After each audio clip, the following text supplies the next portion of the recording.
teach life, sir. Rafif, remember to smile. Pause. We teach life, sir. We Palestinians teach life after they have occupied the last sky. We teach life after they have built their settlements and apartheid walls. After the last skies, we teach life, sir. But don't mention that word apartheid and occupation. This is not political. You have to help me as a journalist to help you tell your story, which is not a political story. Today, my body was a TV massacre. How about you give us a story of a woman in Gaza who needs medication? How about you? Do you have enough bone-broken limbs to cover the sun? Hand me over your dead and give me the list of their names in 1,200-word limits. An educated person is a person who's aware of his rights. If I'm educated, I know my rights. I can demand my rights. So the Right to Education tour that's going on right now is a tour of 10 students from Birzeit University, which is in Ramallah in the West Bank of Palestine. And they're here to talk about their experiences as students under occupation, but to also talk about their activism and resistance to the ways that the occupation impedes their right to education. I'm Shatha Hammad. I'm a third-year student at Birzeit University, Palestine, and I study English Literature and Language.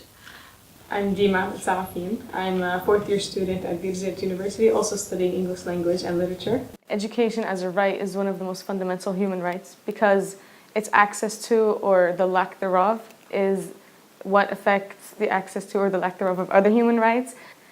So that's why we focus on the right to education, because it's one human right that we can connect to with for all people. So for example, when Israel restricts my movement of deciding a university, that is an infringement of my right to education. If you want to go from Ramallah to another city, to Nablus or Jenin, you have to cross more than 5 checkpoints.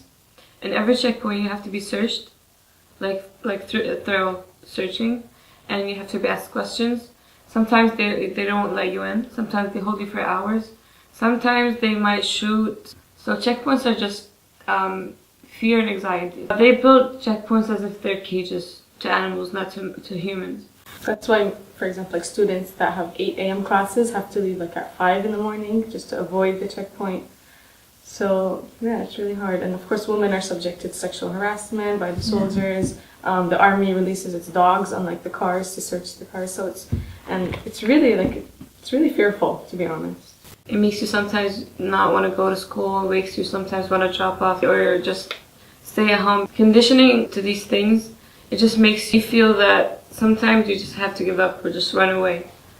So we have to stay focused and bear it and resist, because education is some kind of resistance. So I'm gonna get my education.